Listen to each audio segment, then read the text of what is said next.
The football team has no name. The New York Giants fans have no shame. And it's been Batman forever since the Cowboys won the big game. You are now watching a Philly Fuego production. Gracias, amigos. Fly, Eagles, fly. Welcome to the Nest Out West, where Eagles fans are always the best. I will always ride or die for this team, and when I'm gone, please bury me in green. Now I don't want to come off like I'm bragging, but I'ma bring the heat like an effing dragon. You can call me Fuego, aka Phillyzilla, coming to you like the Thriller in Manila. Lots of collabs and live streams galore. You're gonna love what I have in store. Giving you my all, I always will try. And just remember, it's fly, Eagles, fly. Yeah.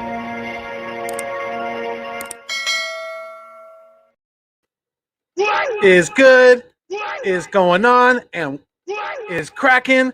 I am Philly Foothills, and I am back in the Nest Out West, where I'm trying to bring you the best when it comes to Philadelphia Eagles content on YouTube. And today, I got with me my partner in crime, co-host of the East Meets West podcast. What's going on, AK Eagles? How you doing, buddy? Doing great, man. No more pain. So back to my normal self. You know, last couple of days was really irritating. You know, if you saw in those live streams, I was struggling. I could not be myself. I could not smile. I couldn't, I was struggling, and it was really tough. So, I'm just happy to be back and ready to kick some ass, man. Let's do this. Absolutely, absolutely. And shout out to the 7 that are in the live stream already. Let's get it going. What's going on? It looks like Vic 3's been up in here. It looks like he's probably still in here as well. What's going on, Vic 3? How you doing, buddy? Nicky Cunningham, thank you for stopping in. Enjoy the kid-free night. While out a little bit or just chill out. Either way, definitely enjoy it. Looks like Big Play Slay's in the house. What's going on, Big Play? How you doing? Thank you guys so much for chiming into the live stream today. So yeah, it's day 1 of training camp. It's not a whole lot went on the field, but Yeah. We had a little bit of there was a little bit of rumors that came out today. I think you might have touched on it a little bit because I've seen that you were on your channel, and I think you were on it also with Birdman as well. But yeah, I mean, looks like there's a rumor that, like you said, you told me about it earlier today. Should we be having any interest in this Doxton kid from that was drafted by Washington in the first round a few years ago, and he's kind of he bounced around from the Jets and the Vikings as well. So what do you think about him? He's only 28, so he's still kind of young. He was a first round pick, so I mean the potential was there at one time, at least. Yeah. It really all depends on how Nick feels about him because he is the wide receiver guru, and Steichen and all of them, and Moorhead, they all have to agree that they want to bring him in. I think we're stacked very nicely there, but if you want to bring him in for competition, that's fine. And the only reason that I say that that's fine is because if that's one less chance JJ makes this team, I'm all fucking for it. Let's go.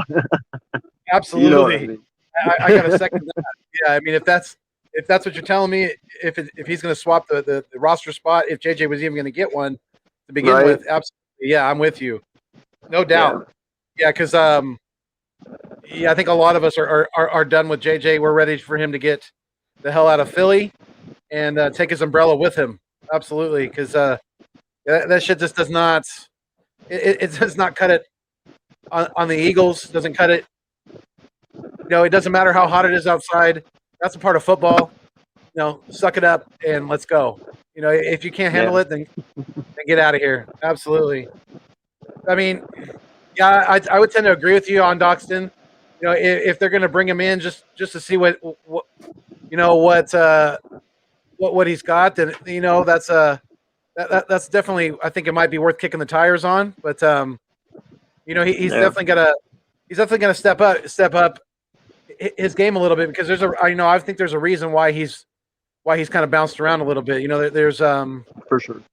It's definitely kind of a pattern showing already. So that's not weighing in his favor, but definitely I think he might be he still might be able to contribute on the NFL level for sure. Well, and I mean, the way you got to look at it too, man, is you know what? Sometimes these players bounce around from team to team because they've never been able to find the right coach. You know what? Maybe Nick is the right coach for him. You never know. Yeah. I mean, it could be something where him and Nick completely bond, and Dawson like fucking has an insane year this year. I don't know. The odds of that. I'm just saying, and no, this is hypothetical, by the way. It's just rumors that they're looking at him. It's not anything official, but right. I would not be upset with it, because, like I said, if it means one less spot for JJ, let's do it. Good for it. Yeah, definitely. I agree. It's going to be interesting because we have a lot of. I think we have a good amount of depth in the wide receiver room, and we even have, the kid that they're saying is our top undrafted free agent, and and that Osmond kid from Texas A&M. So, it's definitely going to be a lot of competition in a lot of different at a lot of different positions during this camp for sure. Yeah. It's going to be. We're going to have our eyes on a lot of different things. So, I wanted to ask you too. With these, there's probably, there was an article that came out that said that there's three veterans that are on the bubble. I want to know if you agree with it. It's a Boston Scott, Greg Ward Jr., and Matt Pryor. Did you see that? Yeah, I don't know if you've seen that article or not, but definitely I wanted to pick your brain on that, because I thought it was pretty good. I think all three of those guys might be on the outside looking in. What do you think? I can agree with that. I mean, Pryor for sure, because you have Herbig and Driscoll, who were really good last year. You got Dickerson now. I believe Tooth is still with us, correct? Yeah, do you see that? Yeah, I know. I saw somebody said that whenever I joined right at the end of your chat there. I just never knew. That's awesome, man. I don't win anything, so that's cool. Do you know what you won?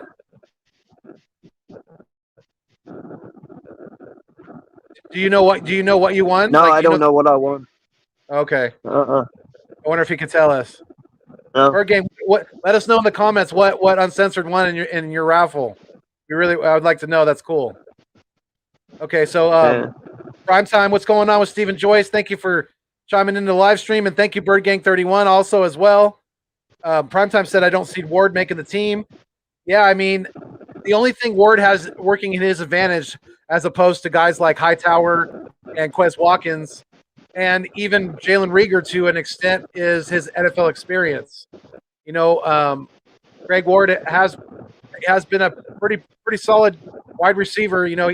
He's not the most flashy, not the most dynamic, definitely not the most speedy guy out there, but he definitely more times than not he gets the job done.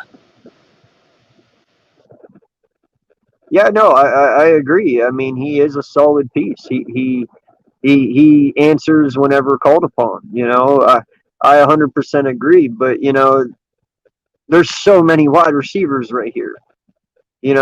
So many, and what is there, like 10 or 12 of them? There's a bunch. Yeah, it's gonna be hard. There's a lot. For instance, the one that you brought up to me today, Osmond. Yeah. I've been watching a little bit of his videos, man. He looks pretty good. I mean, I'm not saying that Ward won't make this team. I'm sure if he doesn't make the team, he'll at least be on the practice squad. That way, if somebody does get injured, they can call him up. And he will be the first guy called up, I guarantee it. but I just don't know if he's going to make the starting cut. Because it's like I said, the way we all seen Watkins work this offseason, I don't imagine him starting over Watkins. I don't see him starting over Fulgham or Rager, or even Devontae Smith at this point. This is a new coaching staff. They're going to see what they have. And they know what Ward is. He's a reliable playmaker, but he's not dynamic like these other guys can be. So Yeah, it's hard, man. Like I don't want him to miss it either.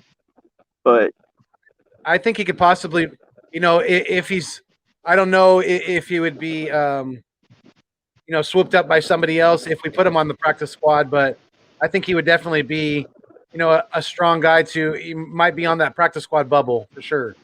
I think that's probably where Greg Ward's trending, because he has been, like Nikki said, he's been on the go for several years now, and him and Hurts did have some good chemistry. So I'd hate to let him go. That's for sure. Let's just put it that way.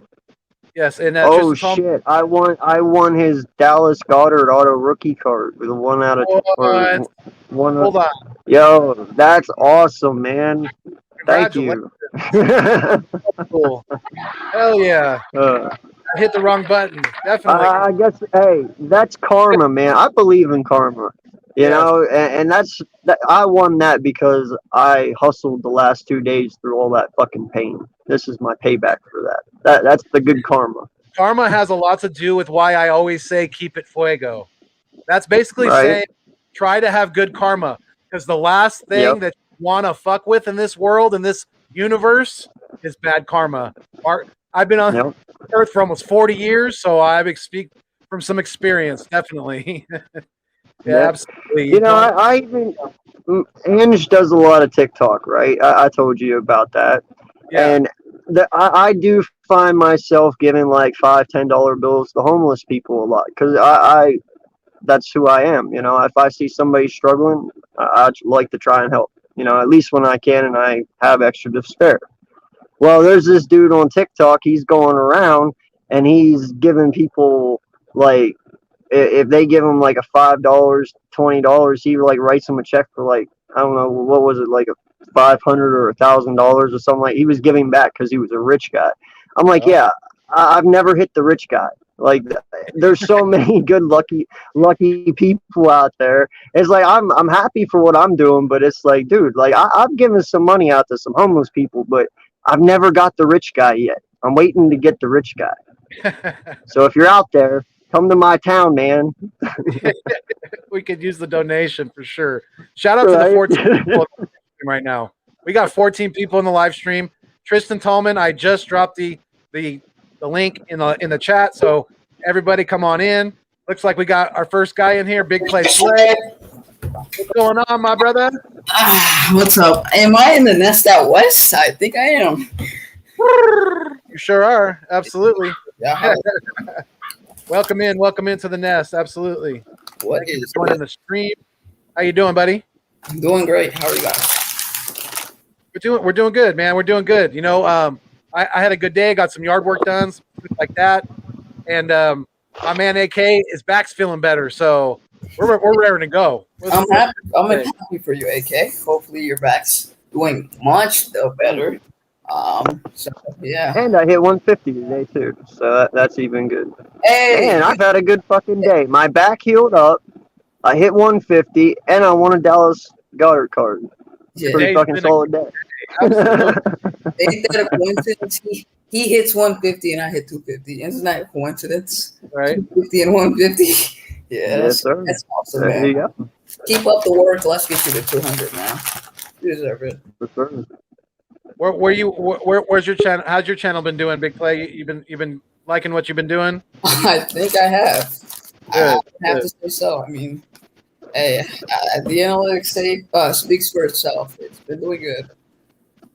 Yeah, absolutely.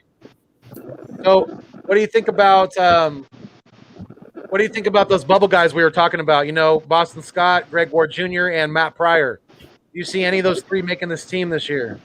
Scott, I don't see him making the team. Pryor, I don't see him making the team. Ward, I don't see him not making the team because if we're trying to run a 6 wide receiver set, then you can't cut him because you can have Smith at the 1, Fulgham at the 2, Rager at the slot. Hightower and Watkins going to have to make this team. They're definite to make the team. So that's one roster spot left open. Are you going to give it to J.J. Arcega-Whiteside, who was god-awful, or are you going to give it to Greg Ward, who's been consistent for you the last 2 years? That's how I'm looking at it. Got you. And we got a first timer, I think, to the Nest Out West, Tristan Tillman. I'm sorry. How you doing, Tristan? Oh, I'm doing good. How are you? Good. Thank you for joining the live stream. We appreciate it. So what do you think about those bubble players that we're talking about? You know, Boston Scott's in a crowded running back room. So is Greg Ward Jr. as far as the wide receiver room. And Matt Pryor's definitely, I think, on the outside looking in on the offensive line. So what are you thinking about these guys? I'm being honest. I agree with my man. It's just, I agree with everything about it. What'd you say? I couldn't hear you. Can you speak up just a little bit? I agree with my man. Okay. I'm not me looking.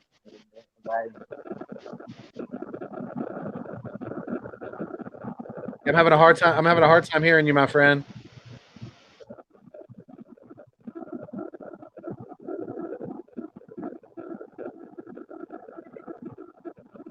Okay.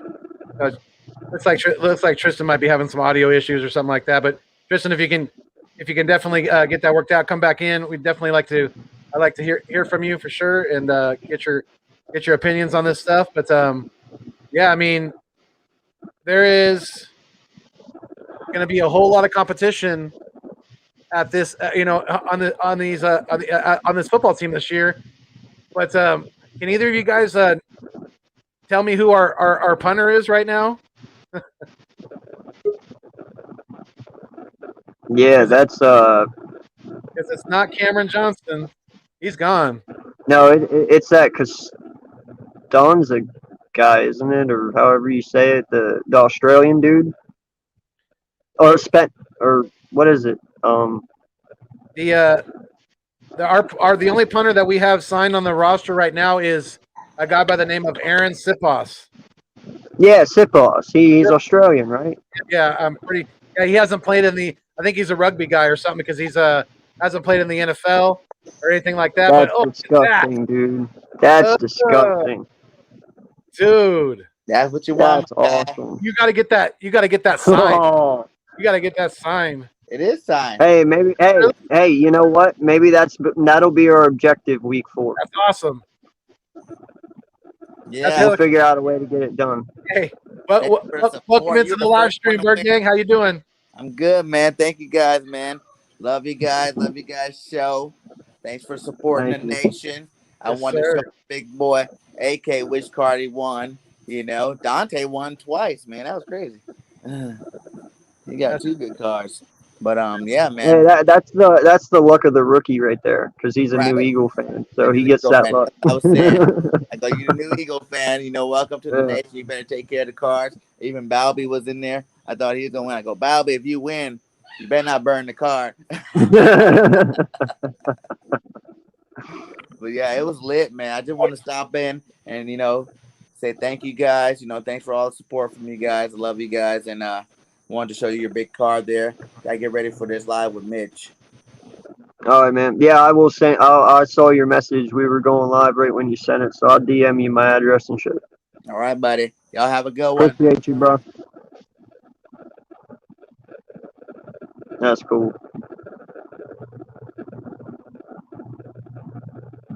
Did he freeze? Yeah.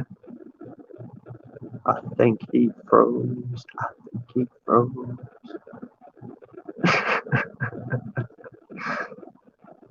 And he is KO'd.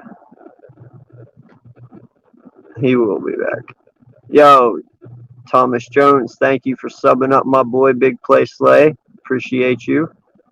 Appreciate it, Thomas Jones. So now he's at 251. Yeah, 252. Oh, 252. Okay. Dude, the other week I was at like 200, and I'm already here. Yeah, it's crazy. Yeah, because when you started, you and Bergen were around the same like milestone, and he's already close to me. He's chasing me down. Yeah. Yeah, no, I lost a little bit there for like a week because I was doing collabs with other people and other channels, so I wasn't really doing anything on mine. So I lost a little ground there, but I'll make it up. I'm getting there. I've just honestly been lazy the last couple of days because of my back, so it'll be all right. You still I'm have, not worried. yeah, you still have a wide community. You're good. Oh yeah. Oh yeah, the fuck you crew is holding strong, man.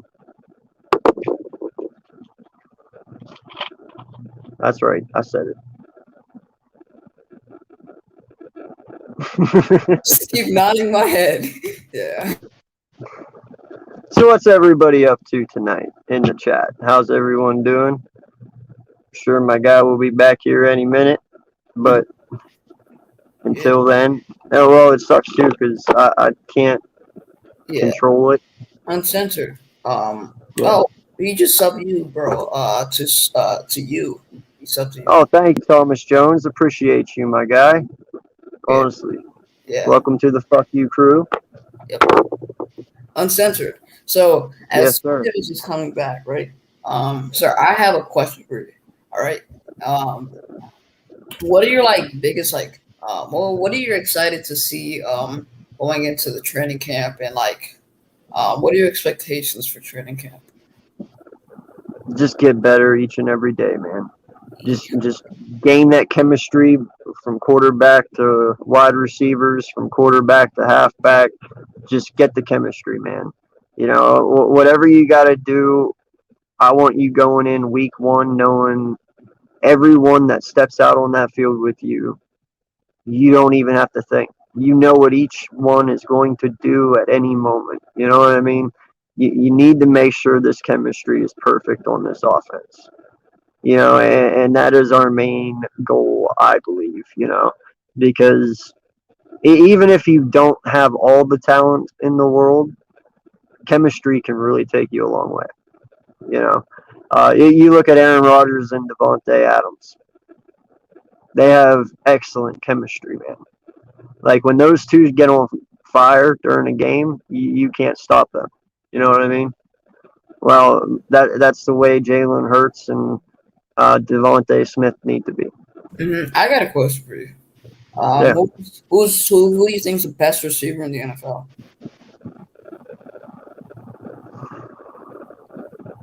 Well, yeah, it all depends on if he retires or not. Yeah. But I mean, if he would retire, it has to be Devontae Adams, hands down. But I mean, if he still plays, then it's going to be DeAndre Hopkins.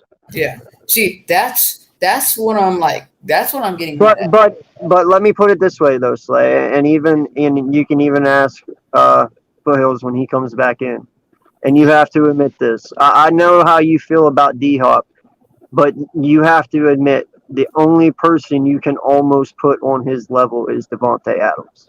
Yes. Like Adams is right there with him. Like if you literally put Devontae Adams and D-Hop side by side, and you said choose one, you could say it's hard because they each have their strengths. You know what I mean? Mm-hmm. But that's in my point of view. Yeah. But when you think D-Hop, he's up here, and then you have Devontae Adams, he hangs with him, and then you have everyone else. You know what I mean? I'm going D-Hop because he's been consistent the last 4 years. He had 1,000 yards with bad quarterbacks. He still held his own with bad quarterbacks. Anytime the ball is near his possession, he's going to catch it.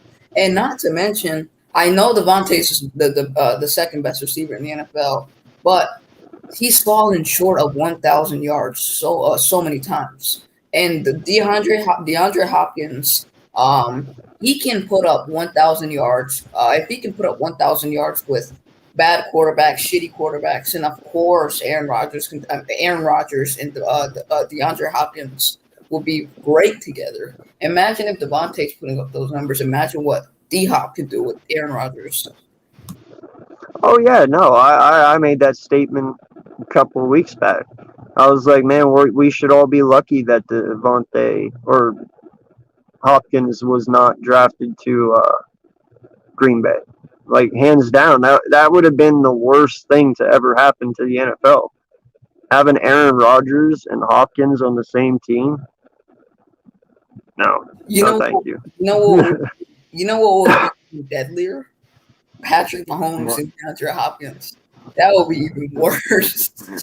That would be even better. But I like the Aaron Rodgers. I like Lil Wayne's song "Green and Yellow," where he says "Aaron to Devontae." That line hits. I like that song, man. Lil Wayne, when he made that freestyle for the Packers, that was amazing. So Nikki says Adams, it's not even close. 18 touchdowns compared to 6. All right, guys. What? What's up, Foothill? You're back, Foothills. Yeah. So I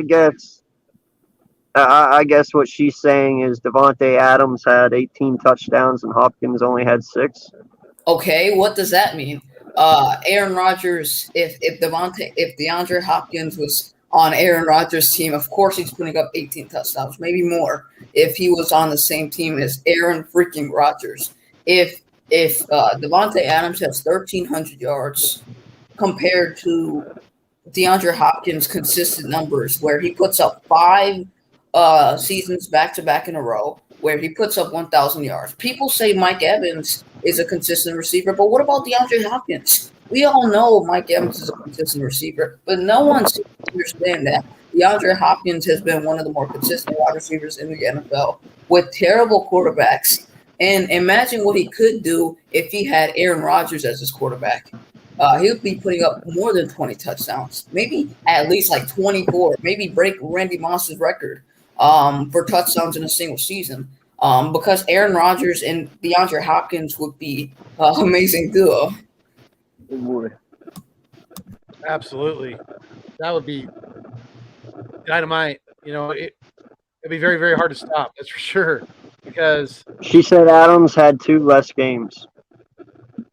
Oh, okay. You can put up that argument, but DeAndre Hopkins has been one of the more one of the receivers that's put up a good game against Jalen Ramsey, which is hard to do.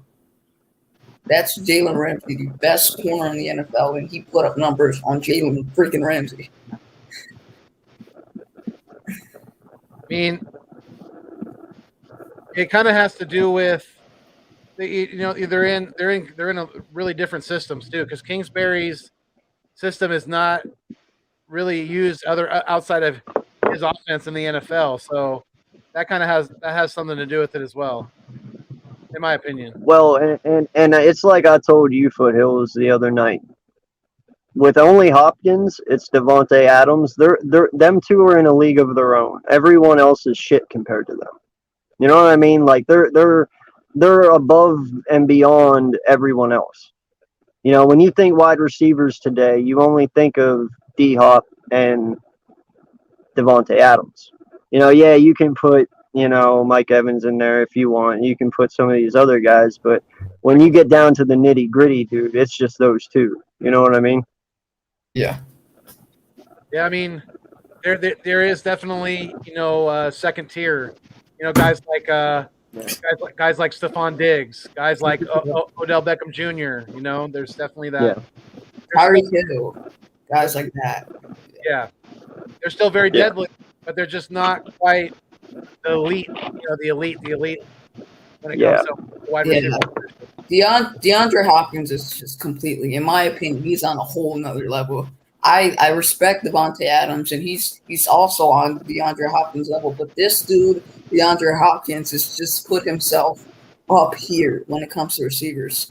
That is a valid point. That is a valid point. I can't leave Julio out, man. Julio, he was a freak of nature, man. Adams He is. Victory said Adams is a good receiver, but how much of his success is tied to Aaron Rodgers? Hopkins had mostly CFL level QBs most of his career. Thank you. And not to mention, Victory, not to mention, to add on to what you said, Devontae Adams is falling short. Well, he's fallen short of 1,000 yards in a couple seasons that he's played in. Wait. Watson and Kyler Murray are CFL level QBs. No. He's talking about Brian Hoyer and those guys that he used to play. Yeah, but he played with Watson for like what, 4 years? He had worse quarterbacks and he put up numbers with the Texans. No. The argument here is he played with mostly CFL level QBs. He's played with Kyler Murray for 2 years now. And he's played 4 years with Deshaun Watson. How is that? That's 6 years, man. That's not. Yeah. No. Yeah. You know what I'm saying? Like, how many years has he hasn't had CFL level QBs?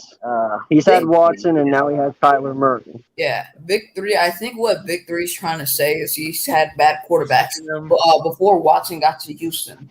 Like he had horrible quarterbacks, like trash quarterbacks, like Sage Rosenthal, Case Keenum, Brian Hoyer, trash quarterbacks. Before they did hit on Watson, that is true. He did have kind of a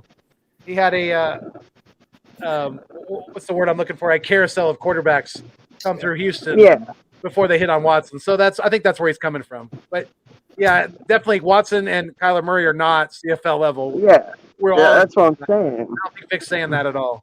Yeah. Oh, he's saying I have to disagree, uncensored. Okay, well. Hey, agree to disagree. All right. Okay.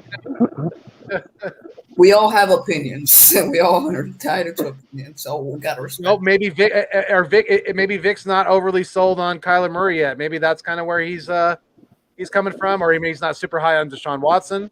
I'd kind of like to know.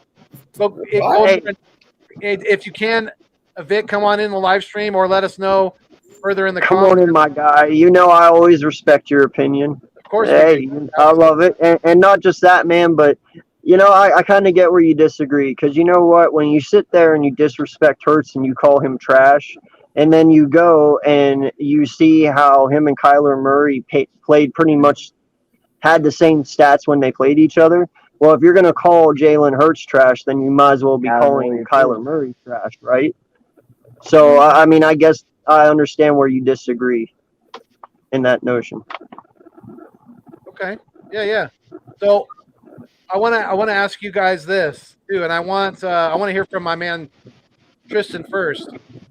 If Jalen Reagor is starting in the slot, do you guys want to see him returning punts full time on special teams? What do you think, Tristan? No. Okay, and why do you say no?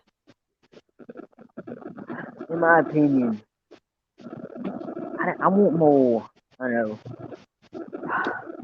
Speed and I don't know.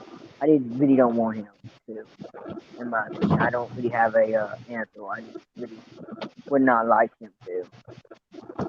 Got you. Okay. We got Sonic in the building too. What's going on, Sonic? Yo, what up? How you doing? And there's great. They're all popping in now. Here we go. Vic 3's in the building. Jordy Fighter. What's up, everybody? How we doing? What's going on? We got debate wars in here. Thank you guys for joining the live stream. Shout out to the 9, everybody that's watching the live stream right now. So yeah, I mean, Vic, you want to go into a little more depth on that? What we were talking about? Well, no, I just wanted to bring up the point that DeAndre Hopkins has had some trash quarterbacks mostly throughout his whole career, while Devontae Adams had the luxury of having Aaron Rodgers his whole career. So you can't really compare the two because how much is Adams' success tied to Rodgers? Now, we've never seen Adams without Rodgers. We've seen DeAndre Hopkins with a myriad of quarterbacks. So we know what he's going to do no matter who's at the quarterback position. Yeah. That's the only point I was trying to bring up. And to add on, Okay, but I gotta ask this, man. Are we gonna start doing this with every fucking player now? Well, what if this player wasn't with this player? What would they be? You know, what if Tom Brady wasn't with Rob Gronkowski and Bill Belichick? What if, you know, I'm not even going into examples, but you know, are we really going to start playing this what if game? no, I mean that's unfair to these other players. I mean, Devontae Adams is Devontae Adams. Whether or not he has Rodgers throwing him the ball, he has to be consistent. He has to catch these balls. He has to make these plays, and he does. You know, I don't give Aaron Rodgers credit for him catching the ball. That's So on let me him. ask this question. uncensored. To add on to Victory's point, I'm not gonna say a what if because that kind of is a coulda, shoulda, woulda type of coulda, woulda, shoulda type of thing. But Aaron Rodgers is a top 2 quarterback in this league, and Devontae Adams has fallen short of 1,000 yards in a couple seasons with Aaron Rodgers playing. And to add on to that, DeAndre Hopkins has been in a terrible situation when he was over there with the Texans, where he had Brian Hoyer, Case Keenum, and Sage Rosenthal as his quarterbacks. Horrible quarterbacks, and he still put up consistent numbers in back-to-back years, 5 consistently good years. Now that he's had Kyler Murray, Deshaun Watson, 2 really good quarterbacks when they're at their peak and when they're at their best game. And to add on to that, I feel like if DeAndre Hopkins was on the Packers, you know that man is going nuts with Aaron Rodgers. If he's healthy or if he's not, like that man's going nuts. Okay, so what are we arguing here? Are we arguing that Devontae Adams does not deserve to be on the same level as DeAndre Hopkins? No, Is that the argument here? Because I gave Hopkins his credit, and I also said that the only person that is on his level is Adams. And you guys are arguing that it shouldn't even be close when they both are exactly who they are because that is them. You know, they play their position. They do what they do. No one makes you but you. You know, granted, yes, good quarterback play makes great wide receivers. I understand that. But you know what? I've also seen wide receivers who should have been really fucking good who were really fucking bad. Mm-hmm. Yeah, uncensored. My point is, with now Devontae Adams getting the credit that he deserves, and rightfully so, we should give him respect. But all I'm trying to say here is that DeAndre Hopkins, people didn't care about what he did because he was in Houston before Watson got there, so no one paid attention to him. But when people started paying attention to him, they started realizing how good he was. When Adams is now starting to get the recognition, DeAndre Hopkins already had it because he put up wildly numbers with terrible quarterbacks. And I think that should get respect. I'm not trying to say Adams is not on DeAndre Hopkins' level because he surely is. But we got to give some props to DeAndre Hopkins for what he's done over the past 5 seasons, putting up consistent numbers. Facts. Vic, did you want to chime in with something? Well, I just want to say, Adams is close to DeAndre Hopkins, but not because like I said, look at the teams that they had. You know what I mean? Look at the offenses they both ran. Look at the players that they had on their side. You have to admit, Adams has had the luxury of having the better players, better coaches. Now, my thing is, if you would change the situation, put Adams and DeAndre Hopkins' situation, do you think he would perform the same? I mean, he kind of would because if Devontae Adams, if he's putting up the numbers that he's doing with Aaron Rodgers, then I think if he can just get a little separation off the line, which he could definitely do, then of course he's catching the ball at any given moment if the ball's near him. I think in the same token, there's something else I want you to. In the same token, though, you could say that. Can you say that D Hop has benefited from having better wide receivers around him, in the Will Fullers, and now in Christian Kirk and in Larry Fitzgerald. I mean, Hall of Famer Larry Fitzgerald's got a gold jacket waiting for him. So I mean, what has Devontae Adams really had to had as a supporting cast. Not a Well, and I was about to bring that up too. You know, actually, you go back and you look, and I'm going to go back and look too because I want to look at this. Look at Davante Adams' catch percentage, and look at how many times he's been double teamed compared to D-Hop. I'm pretty sure Adams gets double teamed more than anyone in the NFL. I'm pretty positive about that. And he still has a very high catch percentage. That's why I'm saying he deserves to be in this, because when you can be double teamed like not 80 to 90% of the time and still come down with the ball and still have 200-yard games, Yeah. dude, I don't know why we even have to argue. I give them both their props. They're both different players, but they're both just as dangerous. That's why I said they're on a tier of their own. Uncensored. Uncensored. Do you realize DeAndre Hopkins? Yeah. You can go Foothills. I don't want to interrupt. No, I was just saying thank you, Nikki, for backing me up, because she said great point. Because I mean, I just just kind of really step back and look at that, because they have. I'm not even arguing that Adams obviously had the way more talented, the way more consistent at the quarterback position. Absolutely, without a doubt. Aaron Rodgers. I mean, and Nikki Cunningham brought up a good point earlier too.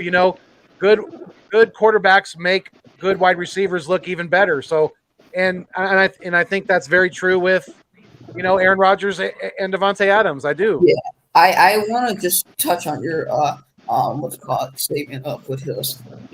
Before Will Fuller joined, before he went to the Cardinals and Christian Kirk and stuff, before all of that, you realize before Watson even got there, they didn't have any good receivers. So it was him by himself on an island facing these really good corners, and he's putting numbers against them. Like in what was it, 4 or 5 years ago? Who's putting a touchdown on Patrick Peterson? No one. But DeAndre Hopkins is doing that. Who's doing that other than DeAndre Hopkins against a prime Patrick Peterson by himself before Watson even got there?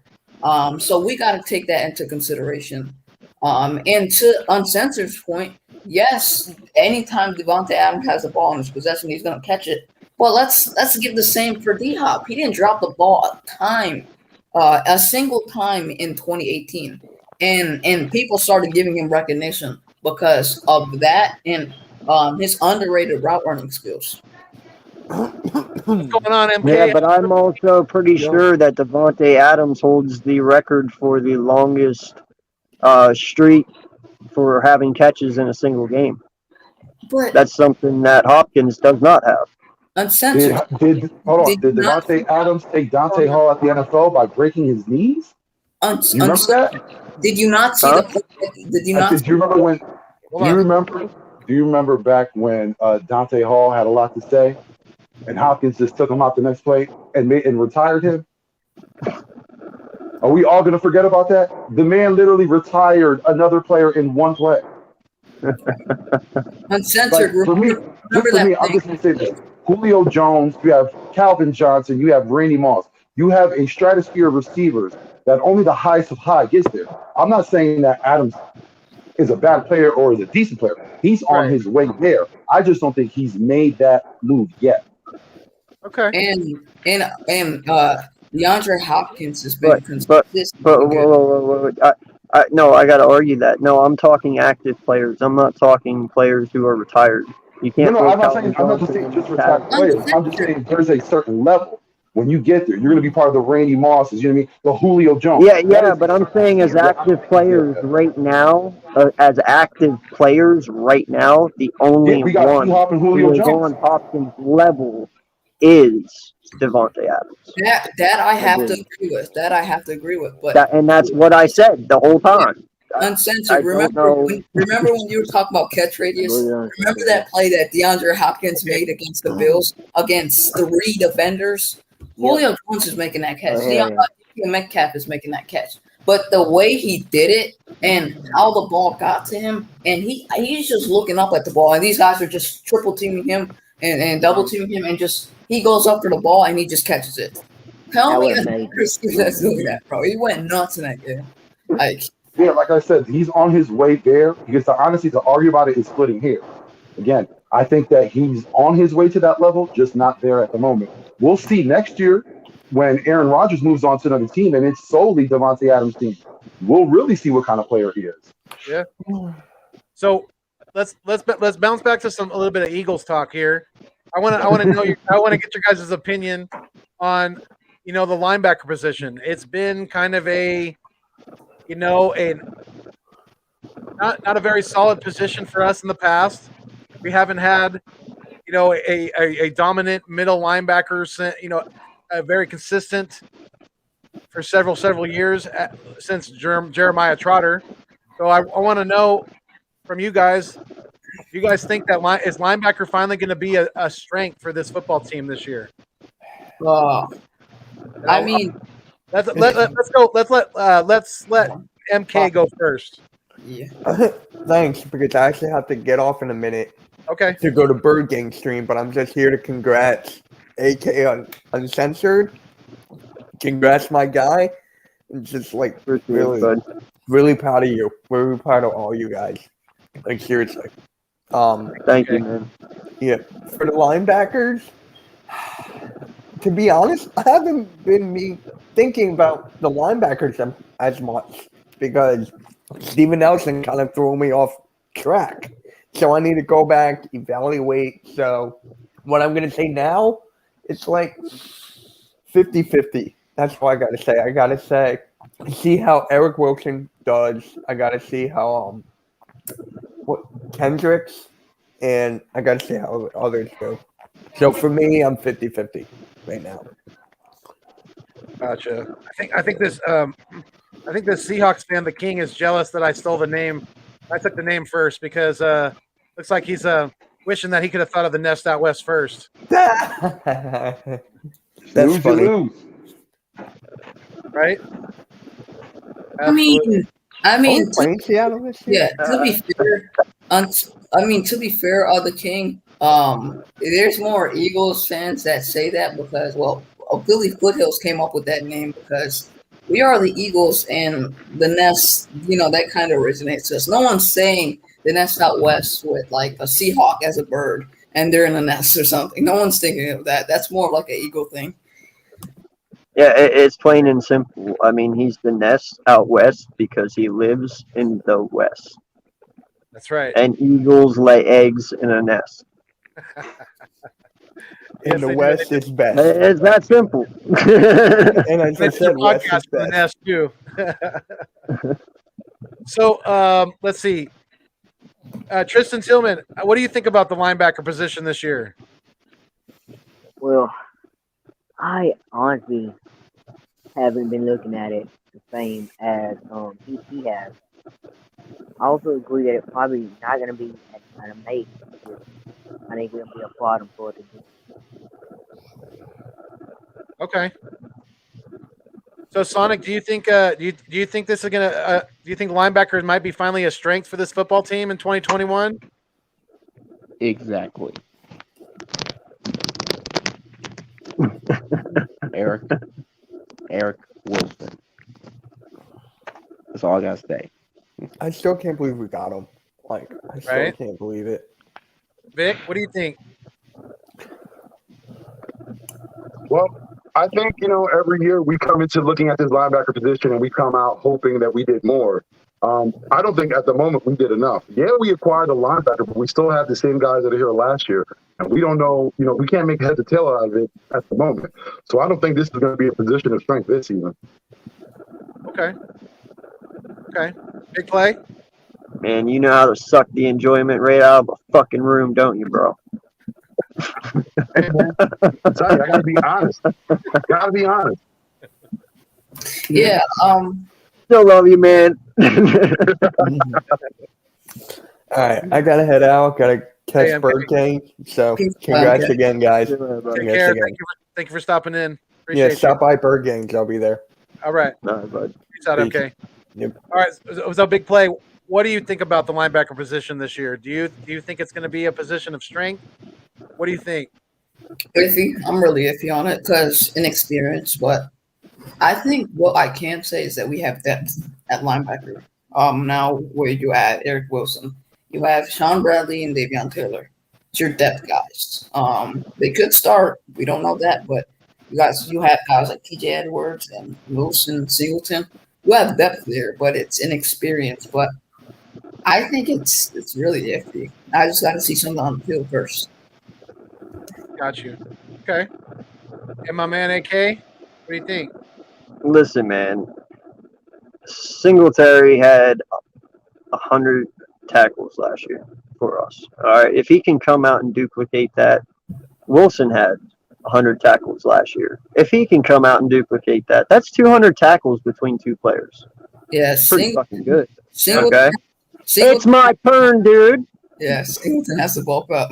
It's my turn. Mute. Anyway. Singleton's Sorry, I'm just feeling good again, man. So I have to fuck with some people. AK's full of piss and vinegar now. He's feeling better. His back's the healed. old He's ready to go. back. Yeah, the He's old about to go to the closet.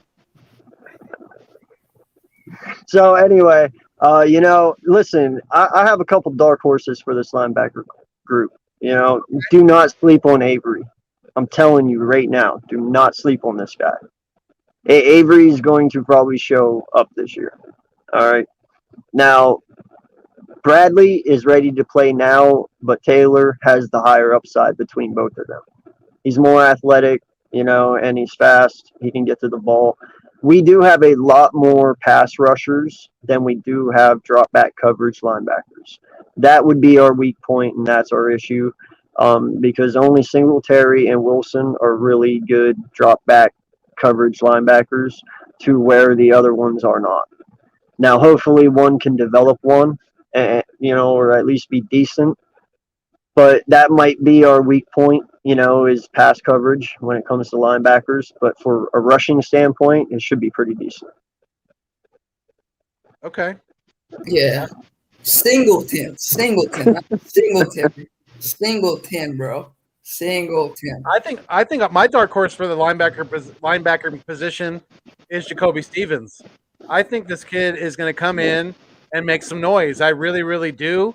He's young. He's hungry. He's coming from a great school in LSU, and he's a great tackler for especially playing that safety position in college.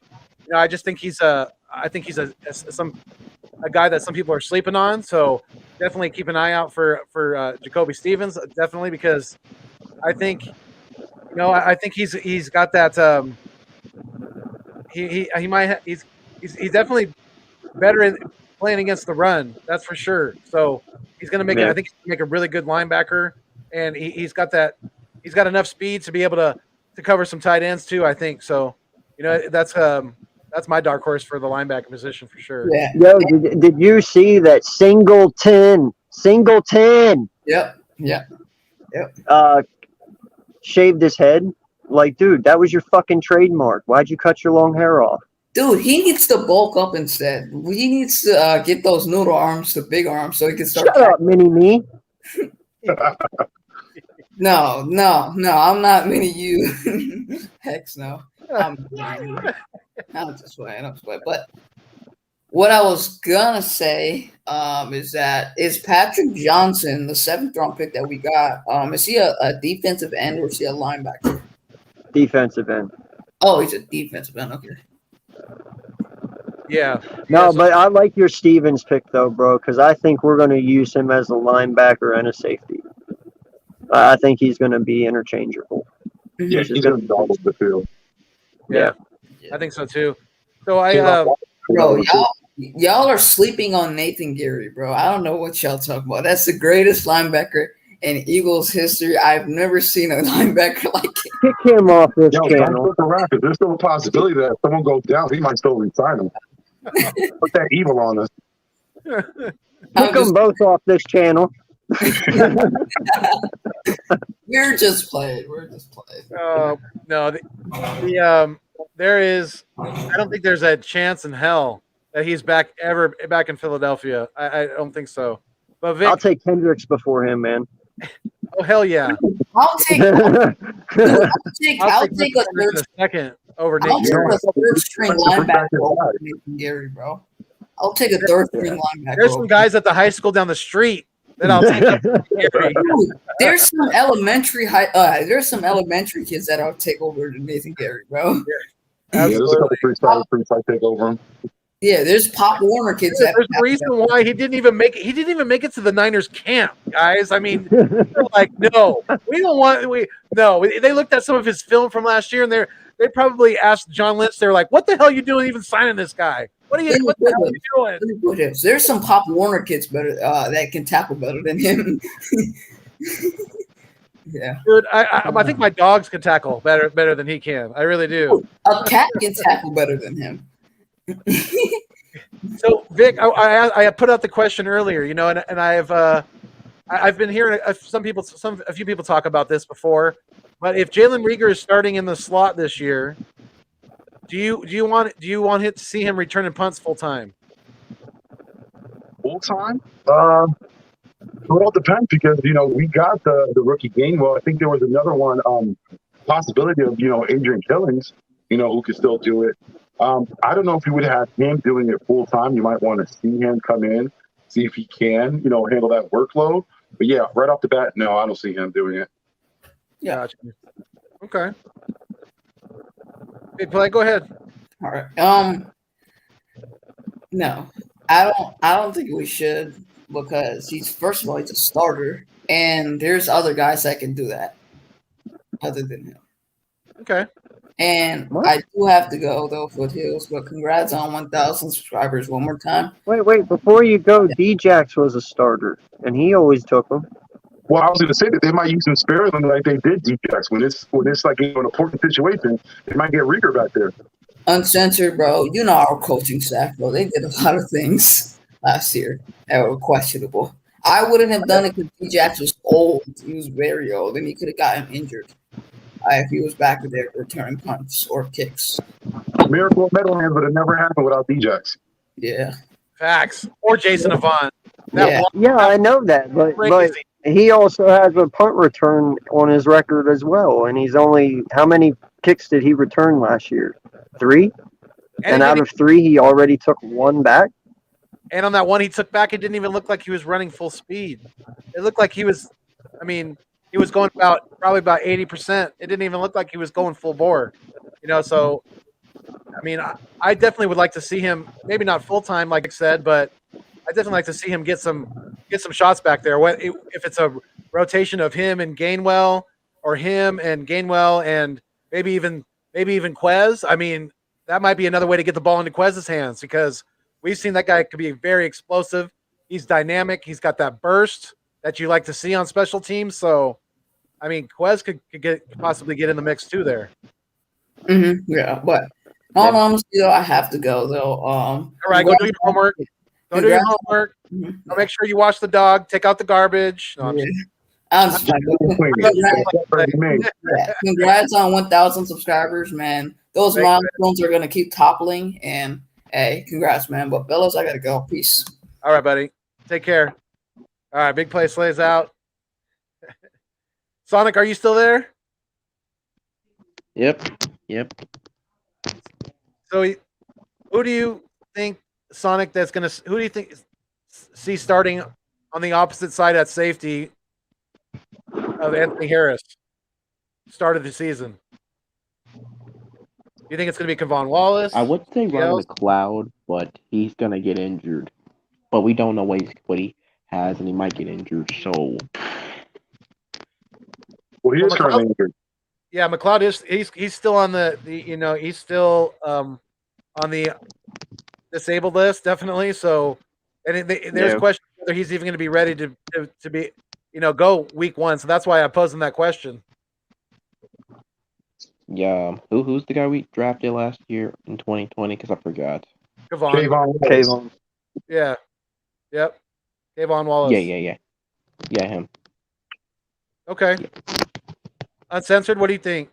I see potential with that guy. Yeah, I hope so too, because he did a lot of talking his rookie year. So it's time for him to shut his mouth and start producing on the field, for sure. Yeah. Especially when you're going to sit there and you're going to compare yourself to B-Dog. You know, that's a huge thing. So you better come with it if you're gonna say that. What has it wasn't Brian Dawkins giving If him there's some one thing, praise? Or Yeah. yeah. Both Clemson alums. Yeah, exactly. Yeah, so Yeah. Vic, who do you think is going to be our starting safety on the other side of Harris come week 1? Oh, come week 1 is definitely going to be Kayvon Wallace. And like you said, yeah, he had a lot of swagger last year. He came in with high expectations. But I think the coaching staff did him a disservice. You know, they put him in bad situations.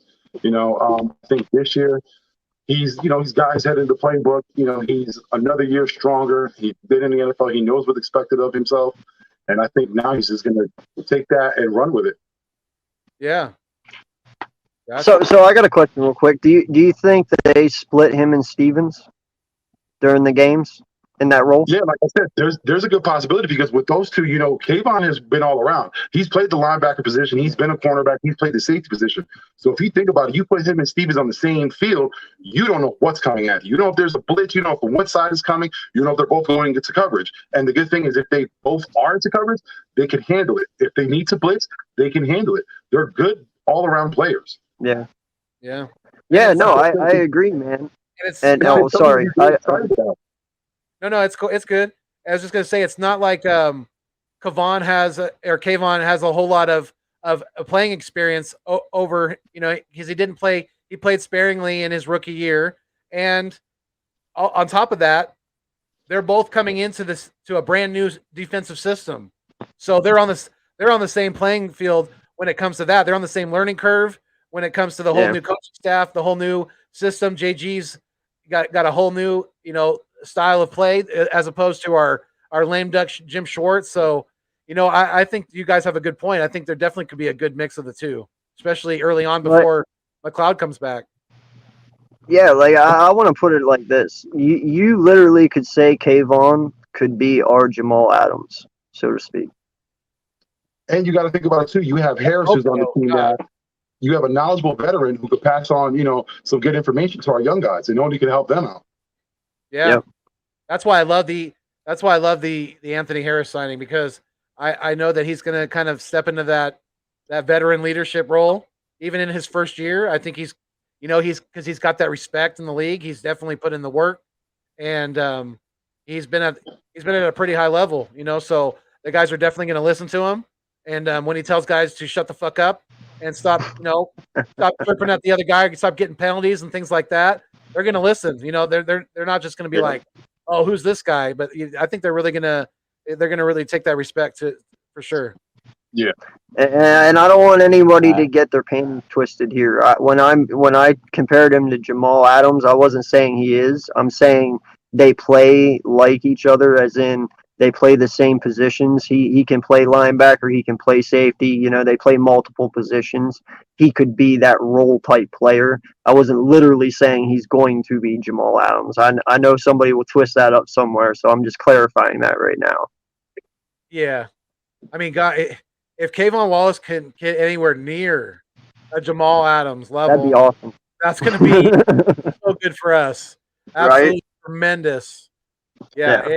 And that means that Brian Dawkins is pretty right about with his praise for sure. You know, Yep. So I mean, I want to ask you guys this too, and I want to hear from Jordy Fighter. What's going on, Jordy? Do you guys think that there's any chance you guys see a possibility of Nick Mullins beating out Joe Flacco in camp for the QB2 spot? Jordy, what do you think?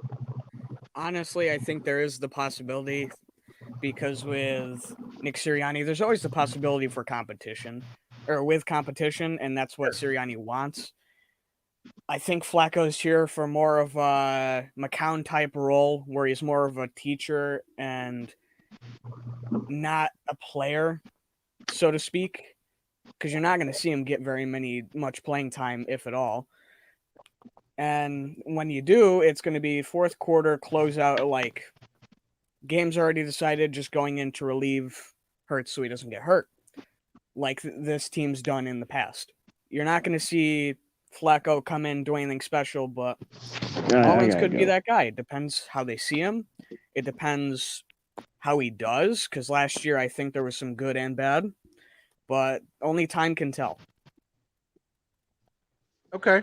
Yeah. Vic, what do you think? I think Mullins could definitely beat out Flacco. Mullins is a super competitive quarterback. You've seen him when he was in San Francisco. Like, he prepares every week, knowing he's the third on the roster, but he prepares every week if he's the starter. Now, another reason why I think, Flacco can get beat, because let's be honest, this Flacco deal was basically like a farewell tour. He was an Eagles fan growing up, so we signed him to, do him a favor and give him one more year under his belt. And physically, does Joe have it? We've seen him playing with the Jets, and he looked horrible. I'm not feeling comfortable with him taking over a game if Jalen Hurts is going to be, out for a spell. I don't think anyone would be comfortable with Joe Flacco leading the team. Not like there's much confidence in Nick Mullins, but I would say at the moment, Mullins is a better player than Flacco. Okay. Respect. Definitely. I think I don't got much argument for that, because I think Vic pretty much hit the nail on the head on this subject. Uncensored, what do you think? Listen, man, I'm 100% behind Vic on this. Like, what? The man's had 2 wins in the last 4 years? That is trash. Like, that is bad. And from everything that I'm sorry, I didn't mean to interrupt you. I just wanted to chime in with this real quick before I forget, because with everything that we've heard about Joe Flacco being a shitty teammate, Yeah. if we want the best for Jalen Hurts, if we want him to develop, have him a great positive mindset, everything like that, do we really want someone like Joe Flacco We need a veteran quarterback? Exactly. That's why you got Nick Mullins. Nick Mullins is that veteran quarterback. Yeah, absolutely. Yeah, he's the perfect backup. Yeah. I just teach Jalen Hurts how to be a good quarterback. Something that Carson Wentz can learn. And even though he's not going to be a starter, he's that quarterback that will constantly compete.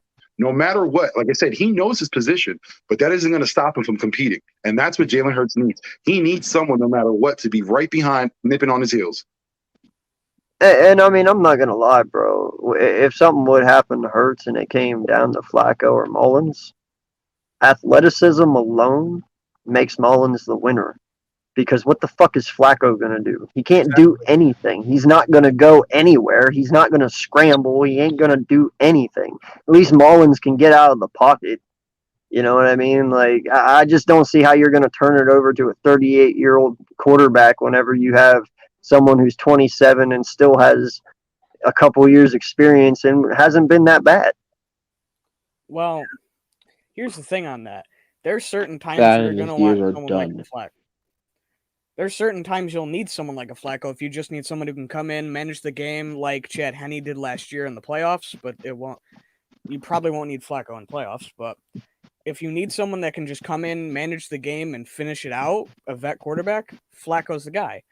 But if it's a competitive game, then yeah, Mullins is the guy. But if it's just a game that you need to close out, I think Flacco's the better option. Let me just make this clear. Yeah, but I'm saying though, like if it happens week 5 or 6. Hold on. If it would happen week 5 or 6, okay, who you turn into, Flacco or Mullins? Because in my eyes, at week 5 or 6, I'm turning to Mullins because you're still in contention to win to go to the playoffs. And in my eyes, on week 5 or 6, I'm turning it over to Mullins because in the end, like I said, he can at least escape.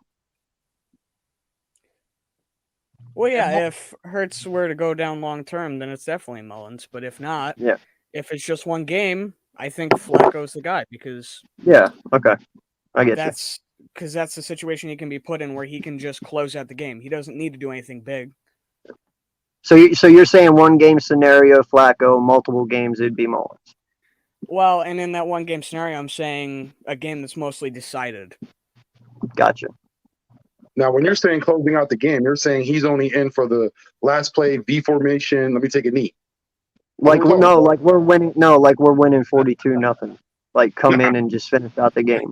Listen, it doesn't matter what the situation is. If Flacco's in, it's going to be bad for us. I mean, he's definitely in my opinion, I think Flacco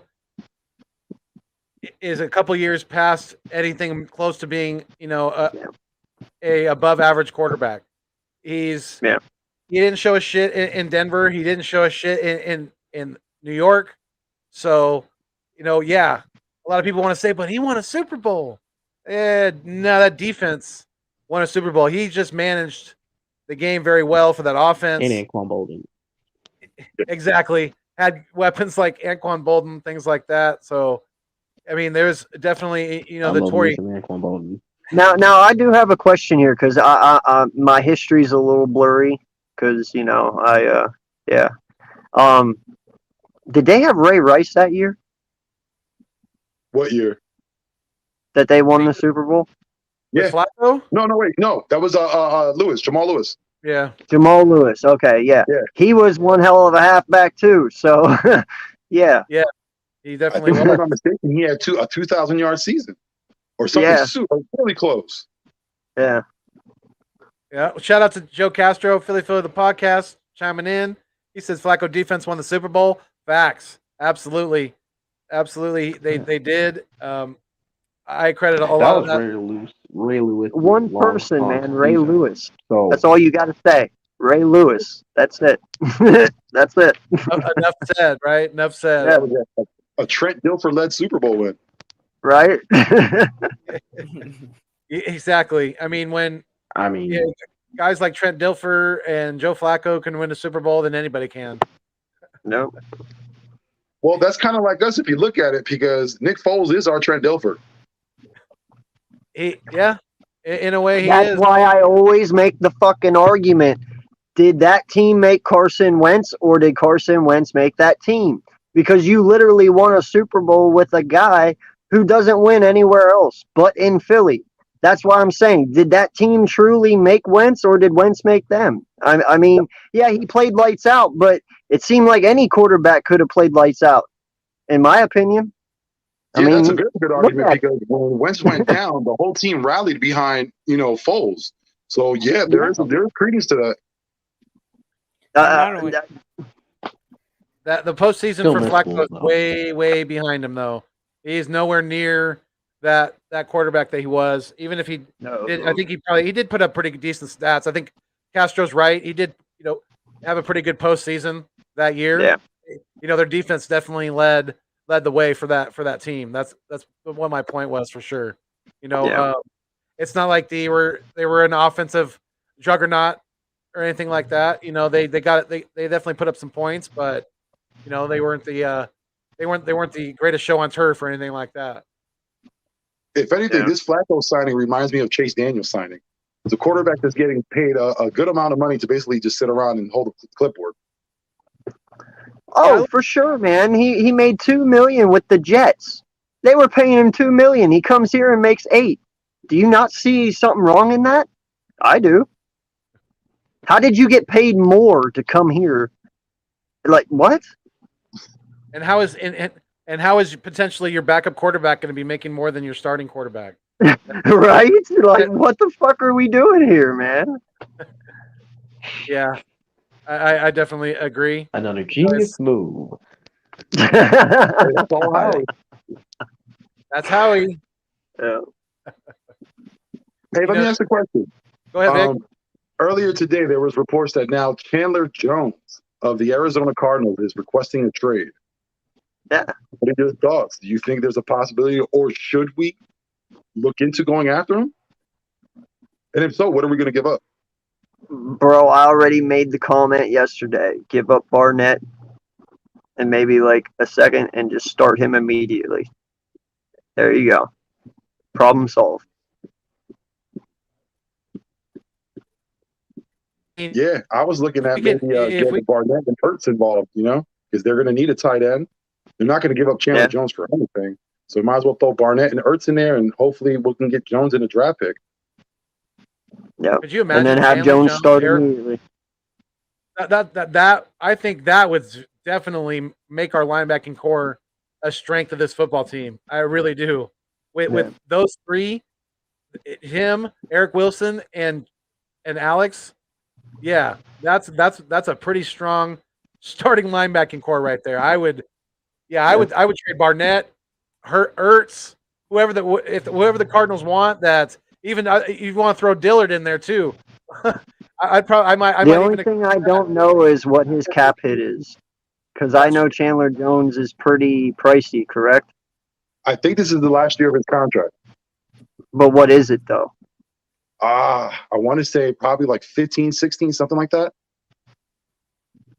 I don't know. Yeah, well, you'd have to give up Ertz and Barnett both then. That would give you your 18.5. I mean, he won 3 Super Bowls with the Patriots. You know, he's got that pedigree. So, definitely, if he wants out of the desert, I wouldn't be interested in giving up a first round pick for him or anything like that. But if we can make something happen with some of the bigger contracts that we have, even, I mean, I know we've been talking about it too. We'd even have to explore a Fletcher Cox scenario in there as well, because if we're talking big money, then that's a possibility too. Because that's 30. We got 70 million, you guys. We know. We're talking about that. We got 70 million tied up in linebacking core. I mean, we can't do that. We can't do that, bro. You can't put Fletcher Cox next to JJ. No. I feel like a TikTok video right now. Like, no, you can't do that. Dude, do you know how dirty that would be? Fucking Fletcher Cox and JJ? Oh my God. Well, no. My thing is, if you're going to get Fletcher Cox involved, then it has to be a higher draft pick. We can't. Yeah. They got to be a third. They got to be a third, maybe. For sure. Like, you have to get something back. You can't just give away your players. Like, I understand Jones is a great player, and like I said, if you get Ertz involved, I think that's more than enough. Because if you look at their offense, they don't have a tight end. They haven't had a tight end. Ertz is prime. You know what I mean? Ertz is prime for that team. But again, that's if Howie makes that call. Yeah, and that's a big if. We all know that. It's felt like recently, especially. I mean, outside of us getting Eric Wilson, it's starting to felt like the linebacking position is starting to trend towards the cornerback position, and us not really addressing our needs, at those prime positions. So it's going to be interesting. If Chandler Jones does move and he doesn't come to Philly, I sure hope he doesn't go anywhere else in the NFC East. That's for sure. Dallas already got their interested. You hushed your mouth down there. Hey, you hushed your mouth. I'll be honest. They went crazy because they got Malik Hooker. They're extremely happy for whatever the reason. Like, there's a reason why he's not on the Colts. But Jerry Jones, man, he got his ears to the ground, and if he hears Chandler Jones out there, he's going to be interested. So if we even get an inkling or a hint that they possibly might be interested, we need to make a move. Well, see, and that's why I'm kind of leery about adding Ertz into that trade, though, man, because now that we know Aaron Rodgers is going to be in Green Bay one last year, dude, Ertz makes all the perfect sense to go to Green Bay. Dude, that would give Aaron Rodgers his weapon X and his icing on the cake, so to speak. That automatically makes them Super Bowl contention right there. But what are you looking to get back in return?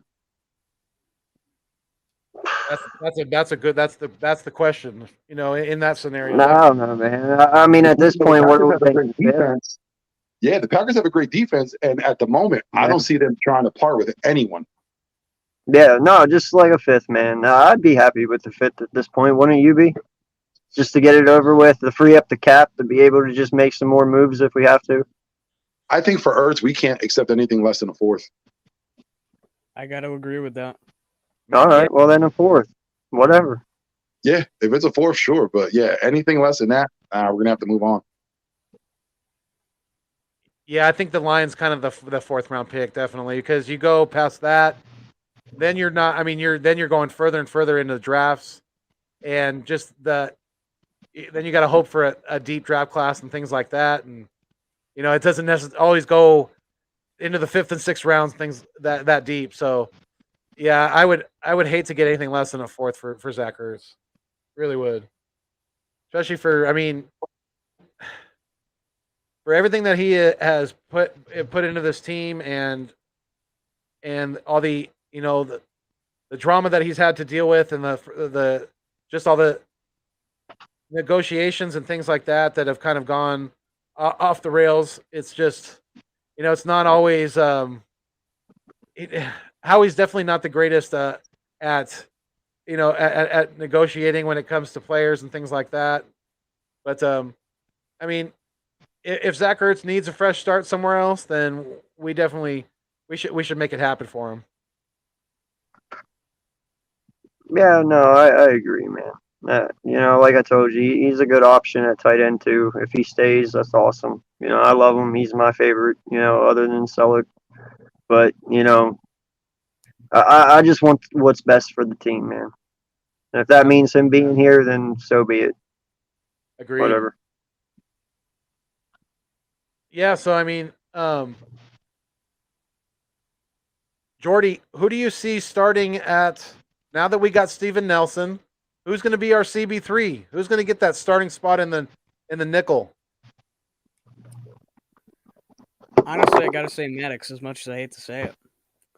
You think so? Maddox, huh? Okay. I mean, he's been CB3 before. He's done it before. He hasn't produced great, but I think with the right staff, he can do good enough for what we got him at. I got you. Okay. By the way, I want to correct something real quick. For everyone, I made the comment a while back that we got Obi Malifubu, or however you say his name is. His last name, it's a weird one, but it's like Obi. He has a brother that's also a CB. But they were saying that we didn't get him. When I looked in that mic'd up with the Jonathan Gannon mic'd up one that they released like last week, yeah, he's in those videos during when we had our camp, here last month. He's in those videos as number 33 in the CB room. So he is on our team. Okay. I just wanted to put that out there because everyone was saying, no, we didn't sign him. Well, we did because he's in the videos wearing our jersey playing. So there you go. I mean, he is an option. That's the guy I told you about. I think he's like 6'4". Got you. Okay. Yeah. So, Vic, who do you think's gonna in that CB3 spot? Yeah, I think at the moment you got to give it to Maddox. He has the most experience. The other option you have is McPherson, and that's a rookie going at it. You don't want to break his confidence this soon. You want him to sit back. Now that you have Nelson, you have the opportunity to have him sit back, learn, take a year in, play little and get him in good positions. But for that third spot, yeah, I think right at the moment is locked down, and Maddox got it. Got you. Yeah, I mean, definitely he has the most NFL experience in the when it comes to the guys who are fighting for that spot. So yeah, I can see definitely where you guys are coming from with that. So what do you think, Uncensored? You think the same thing? Somebody else?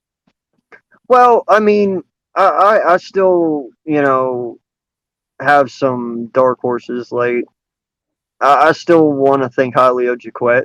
He does have some promise to him.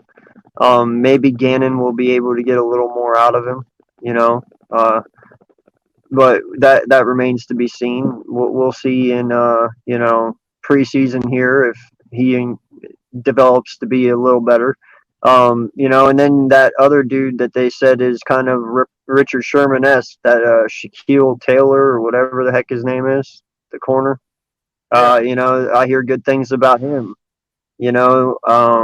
So there's a lot of promise as you move down our CB list. So to just sit here and count one person out and say it's a given for somebody else, it's just hard for me to say that because this is a whole new coaching staff. I don't even know what the hell they want at this point. I don't even know if they do.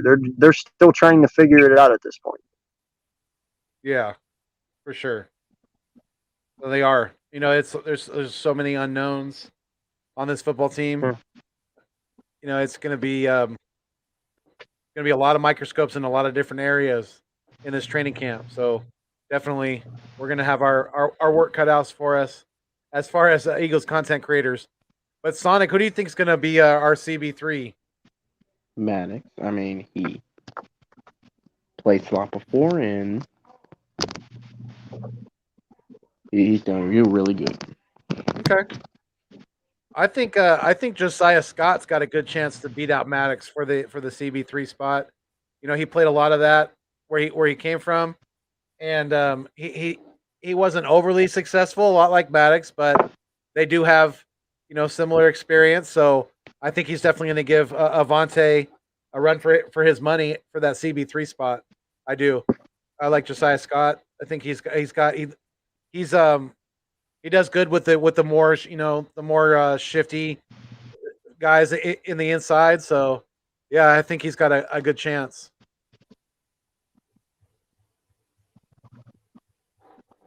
So we're gonna go for another, like, I think we're gonna go. I'm gonna try to go for 2 hours tonight if we can, another half hour or so.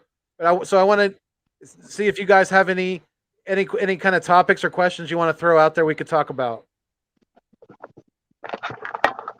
What are you looking forward to in training camp? What is the thing that you're looking most forward to? I'm looking forward to seeing the energy out of Coach Rocker, our defensive line coach, and even more so out of the young kid, you know, Nick Rawlis, our linebacking coach, because, you know, Alex Singleton's younger than Alex Singleton, I should say. So it's going to be interesting to see how that dynamic, that's the word I'm looking for, how that kind of just gels and how everything meshes together. But I'm excited to see Coach Rawlis, because I think he's going to bring a lot of energy to this camp. I really do. Yeah. Uncensored, what do you think? Um. What are you excited to see in camp? Any position battles or? Yeah, man. It's all about the left tackle for me, man. I knew you were going to say that. I'm so ready to figure this out, you know, because like I said, it's one of those things where I hope it's Mailata, but you know what?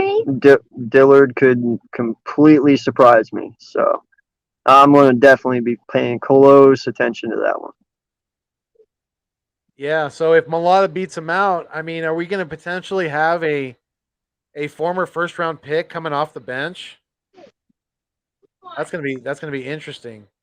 You know. Well, and that's the comment I made the other day. It's like, man, can you afford to have a first round pick as a backup?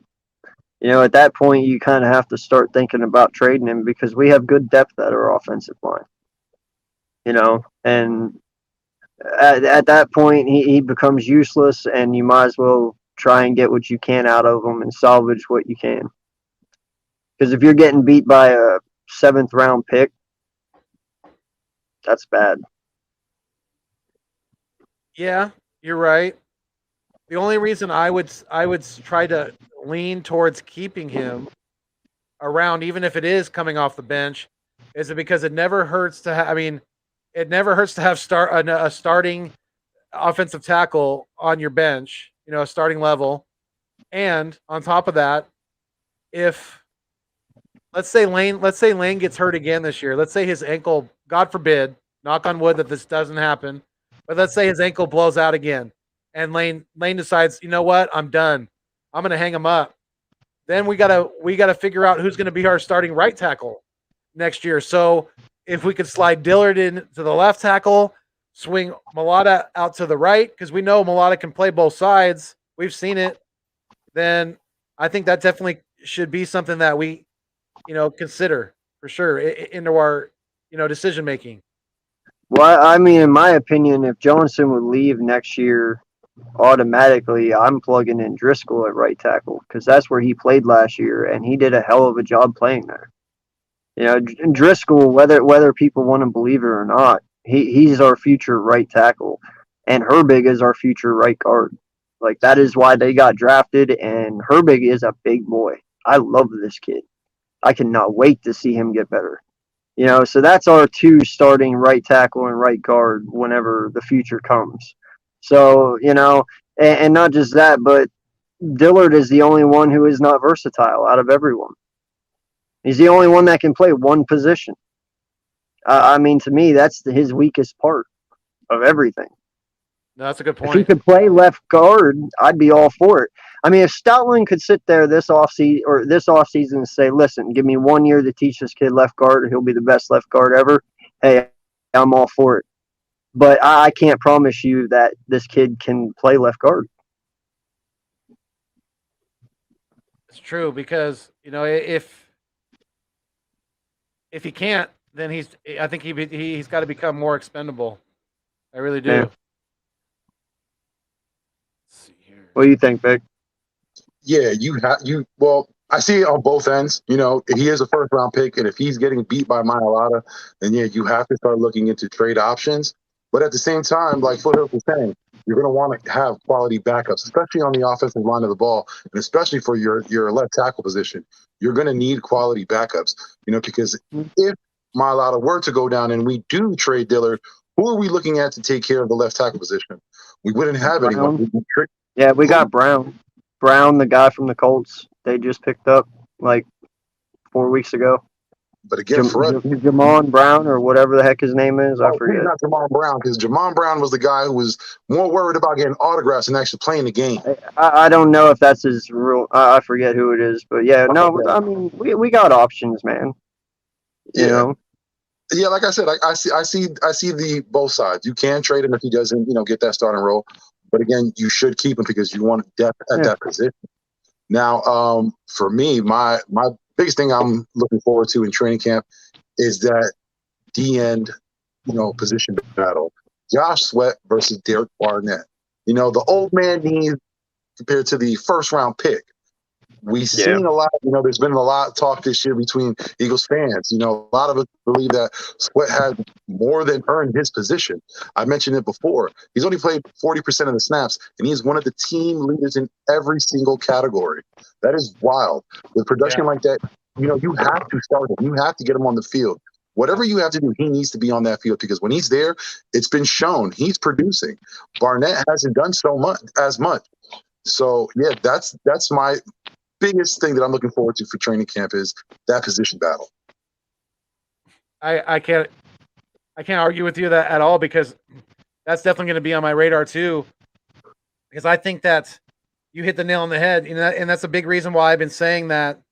I think Josh Sweat's there's a very strong potential he could lead this team in sacks this year.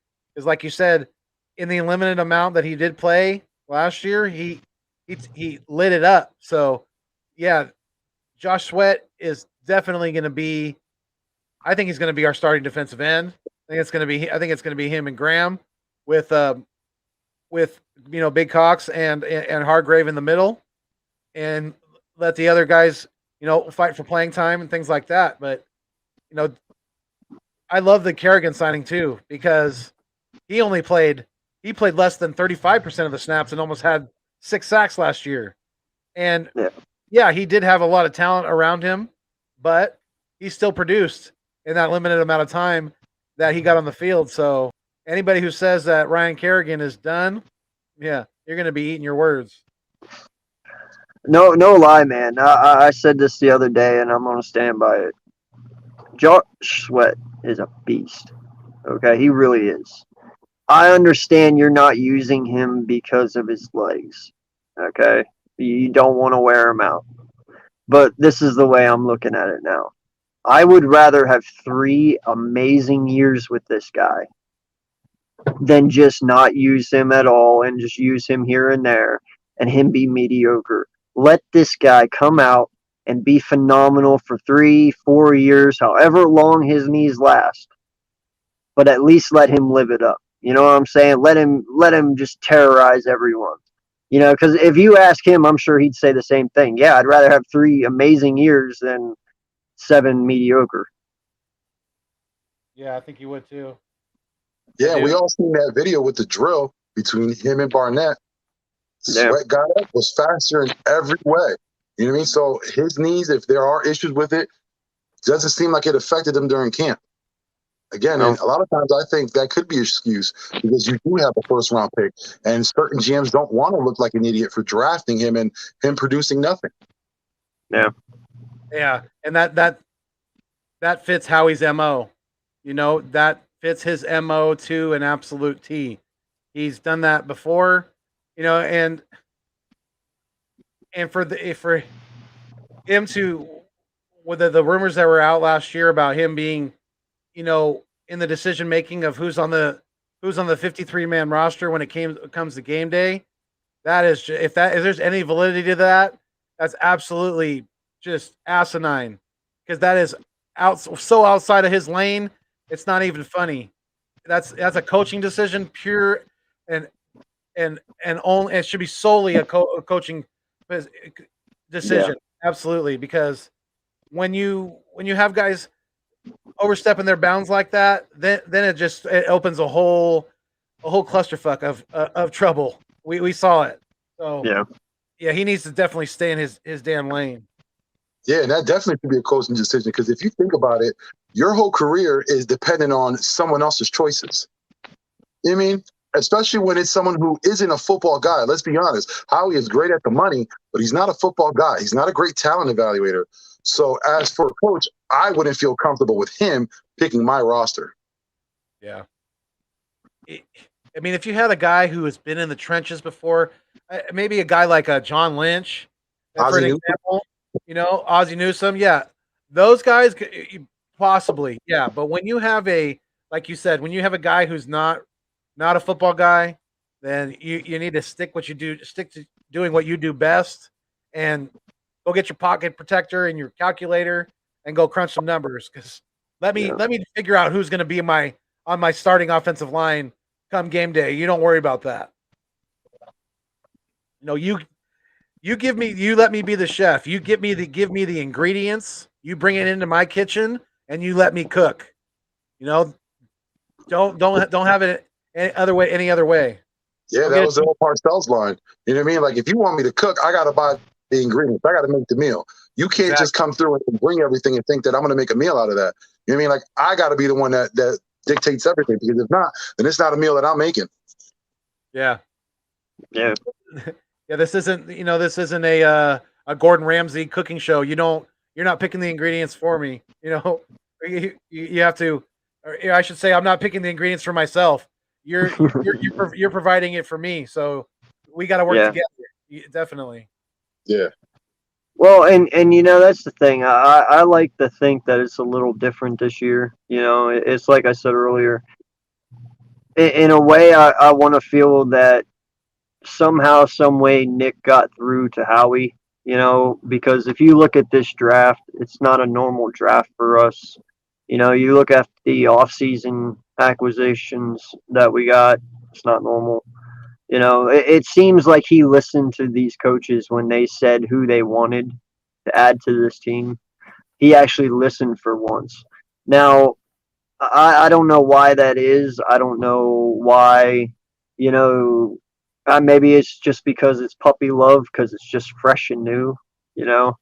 Who knows? But for some reason, it just feels like Howie and Nick have a way better connection than what Howie and Doug had. You know, because you can tell that this team is, they had a lot of say in building this team.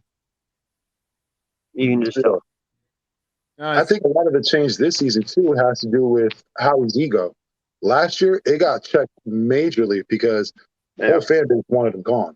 You heard the chants. You heard the stadium screaming, chanting, "We want Howie gone." I think that put a fear of God into him, and he knew that his job really isn't secure. He had Bro, this that year was to during take a care- fucking baseball game, by the way. Yeah. That was during a baseball game. That had nothing to do with the NFL. That was a fucking baseball game. And if you know anything about our owner, he only reacts when the crowd gets, you know, to a certain fever pitch. Once you hear at a Philadelphia Phillies games, they're chanting to get rid of Howie Roseman, you know he got on the phone and said, we're going to have a conversation, because the way things are going right now aren't the way they should be going. So things have to be made. Things have to be changed. And I think that was the conversation that they had last year, and Howie had no choice but to listen. Yeah. Yeah, and he better keep listening, or he should definitely he's got to be on a short leash. But that's what worries me, about if and I know and I think this is I think I've hit on this before, but I really really do think that whether it's consciously or subconsciously, that Jalen Hurts hate is really Howie Roseman based.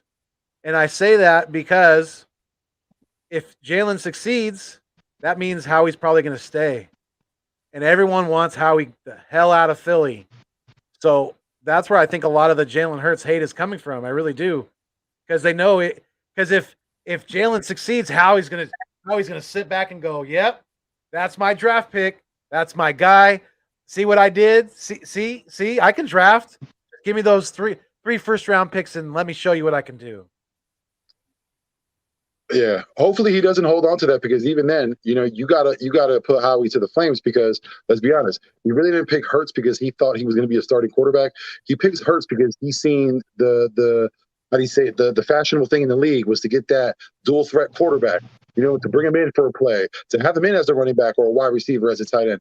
He saw Ertz and he thought he could do the same thing with Ertz as the Saints did with Taysom Hill, and that was the main reason why he got drafted. Yeah.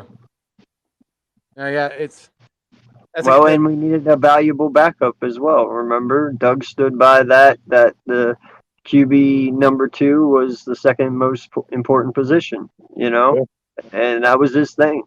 And we didn't have Nick anymore, so he drafted Hurts to be that guy. Yeah. Whether it's a mistake or whether it was ego or he was, whatever the matter is, the right move was made for us at the moment.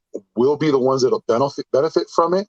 Hopefully, like Hurts can get out this year and just kill it. Because if he stumbles at all in the beginning of the season, there's going to be a lot of attention coming his way.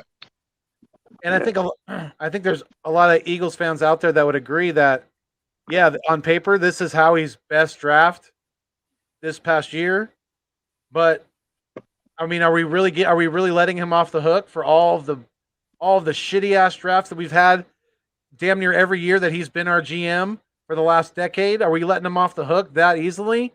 Not in my book, we're not. I don't think we should. I really don't. I think, like Vic said, we have to continue to hold this guy's ass to the fire. We really, really do. Dude, he survived 3 coaching changes. Yeah, he survived too much. I mean, how much more leeway do you want to give a motherfucker? Holy shit. I mean, he survived 3. He even survived a coach getting GM powers. Right? That. Yeah, so it's like how much more leeway do you want, man? Like, we've given you every opportunity known to man. Like, yeah. But hey, man, I got to get in here. I got to give the kids a bath and stuff. It's about to be their bedtime. I appreciate you, dude. This was fun.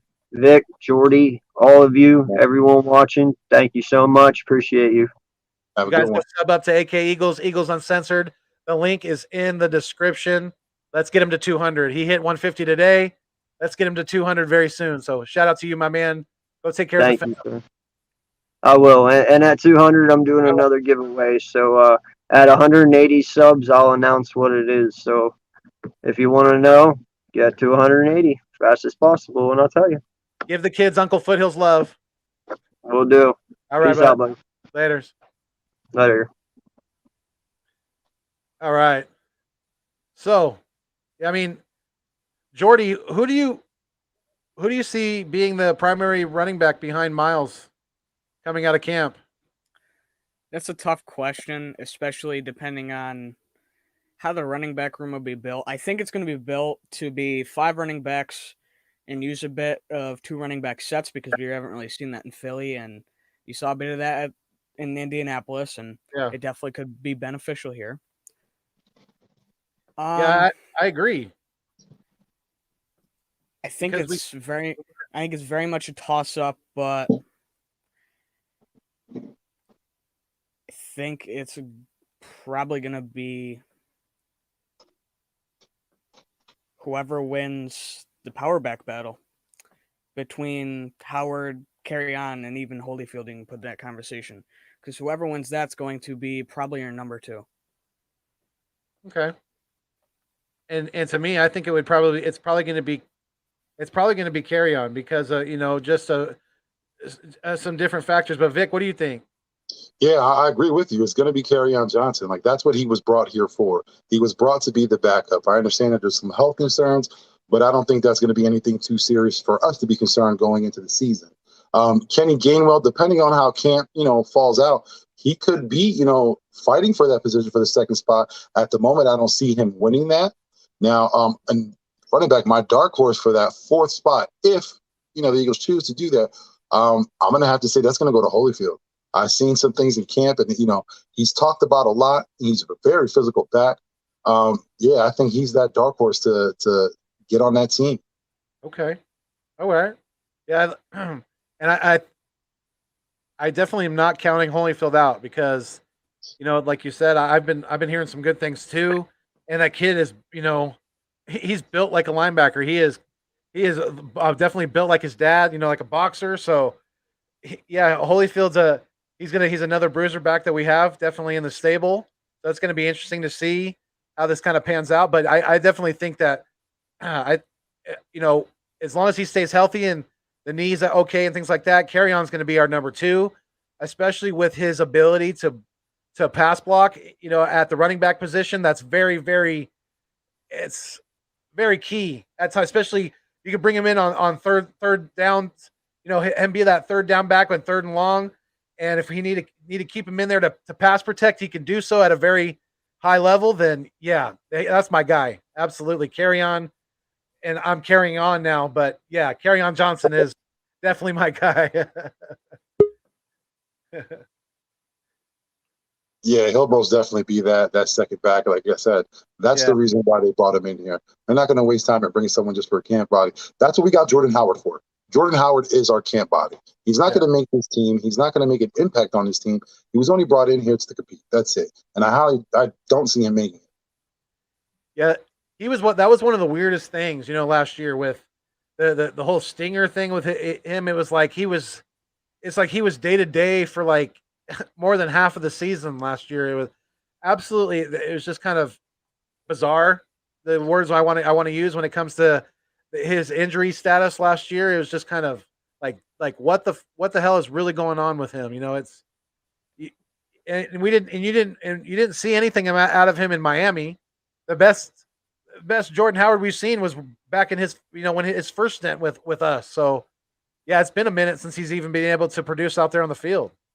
Yeah, and you got to think, is it really an injury? Because when he was in Chicago, yeah, he had injuries, but it didn't seem that they were pleased with his production. That's why he came over to the Eagles.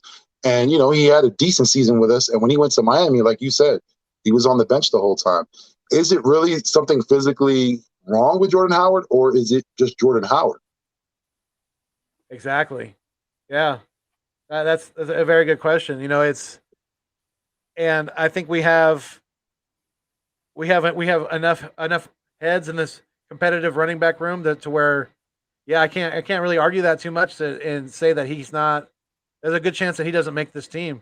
I think you got a good point. I think he's more than just a camp body. Yeah, he would have to show a lot going into camp. I mean, like preseason games, he's gonna have to kill it. Again, this is Jordan Howard. I don't see it. I see it by the second week in training camp. He might have a stinger and he's back on the bench. Exactly, and then where are we? It's just like there was also I don't know if you guys seen it. There was staying on the offensive side. There was a rumor that came out today that the Eagles could be possibly interested in Joshua Doxson, the former first-round pick by the Washington football team. What do you guys think about that? If healthy, I think that'd be a great pickup. Dotson's a reliable player. Again, when healthy, he could compete for that third wide receiver role. He is good in the slot. Again, Nick Sirianni loves competition. Bringing a player of his caliber would be just that, bringing in competition. Yeah. Now, I haven't followed his career too closely. I know he's bounced around since leaving the football team. He went to and I know he's been on the Vikings and the Jets, I think. Yeah.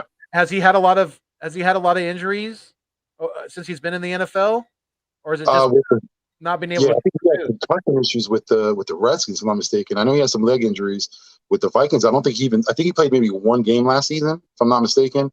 And with the Jets, yeah, he had some flashes, but again, injuries got him. Got you. Okay. So, Jordy, what do you think about the Eagles possibly pursuing Josh Doxson? Honestly, I think he's just another receiver that, yes, when healthy, he can be good, but it's a big question mark on can he be healthy, because I just pulled up his injury history and it's not looking great. It's lengthy. Gotcha. Yeah. He's So, got I a mean, laundry list of injuries, so that's the only Yeah. thing that would really worry me. Gotcha. And I think the wide receiver room's already crowded enough as it is. And even, I want us to fully give a good look at the undrafted free agent that we got too. That Osmond kid out of Texas A&M. I believe he is the college that he went to. I've been looking at some of his film and things like that, and the kid doesn't look too bad. So I think we should give him a fair shot as well. And if if we need any kind of extra wide receiver depth, I think that could, I think we have it already. I think we have Greg Ward Jr. We have guys like Hightower, who I think is still going to be able to develop in the NFL. So, I mean, I'm not totally against bringing in wide receiver competition, but is it really near the top of my list? No, definitely not. I think we definitely need to see what we have in house right now and go from there. Yeah, definitely. Yeah. So I don't know if you guys have anything else you want to talk about, but we can kind of wrap things up a little bit. You want to have any closing comments or anything like that? Go ahead and get them out now. Well, I'll say this. For everyone, be prepared. This is going to be a great year. It's going to be a roller coaster year. We're going to have ups and downs. You have to understand, we have a brand new coach, a new coaching staff. Nothing's going to run smoothly. And if it does, that's great. But again, you can't go into this season having high expectations of this team out the gates, just coming out and winning every game. You got to understand there's going to be some trials and tribulations, especially for Hurts. Again, he's working with a new team. This is his first time being the actual starting quarterback of an NFL team. You got to be patient with the guy, because I know this fan base. If week 4 comes around and we haven't won a game and Hurts has played so-so, I guarantee you, everyone who's saying, oh, we want Hurts this year, is going to be calling for Deshaun Watson, is going to be calling for Aaron Rodgers as soon as that happens. So I'm going to tell you all, just stay patient this season. We have high expectations. We have people thinking we're going to win 12 games this season. It's good to have expectations, but not that high. Again, temper your expectations, stick with this team, and we'll be fine. Very well said, my friend. Very well said. Jordy, Yeah, what do you think? I got to agree. This year is definitely a year where you set the bar low, but they can definitely do a lot more than where you set the expectation. But it's about, can they do it? Yeah, that's definitely, a big question for sure. Let's see here. So, I'm gonna ask you guys one more question before we leave, and I'm gonna ask you guys this: and I know some other people have been talking about this too. In your opinion, and basing it off of kind of the win total that you already had in your mind for the football team, for this football team going into 2021, did adding Steven Nelson gain us any more wins? I'll let Jordy go first. I'm gonna have to say no on that, mostly because yes, it's an addition. Yes, it helps the cornerback room tremendously, but it's a team effort. It's a full defensive effort. I don't think adding Nelson did too much that'll really help boost win total. I think with or without him, there was still a chance to get to a mediocre season, or maybe even fringe playoff if that's how far the roster goes. But I don't think he really added anything in terms of win total. Okay, got you. And just to let you know, Jordy, I thought I was already subscribed to your channel, but I just checked and I wasn't. So I am now subscribed to Jordy Fighter's channel. Thanks, man. No problem. Absolutely. Keep up the good work. So Vic, what do you think about Steven Nelson and what that question I proposed? Yeah. Before Steven Nelson, I had the team going 9-8. 8-9, anywhere in that range. I think having Nelson on the team does, add on at least another win, because this team in the back end isn't exposed as it was before. We have another player with experience. Before, we're going to go in with either a rookie or, let's be honest, some practice squad players. Now we have a legit cornerback to, pair up with Darius Slay. So you have to say that's going to make us better. It doesn't make us any worse. It doesn't, leave us at the same where we were before. It only made us better. So yeah, I would say that we're going to get at least a win or two. Okay. Yeah, and I think it probably does get us at least another win or two as well, because I think it makes us that much more, we're going to be that much more competitive on the outside, and we're going to be able to keep the scores down, hopefully, against some of these more upper echelon offenses in the NFL. So yeah, I think it could definitely get us another win or two for sure. Because if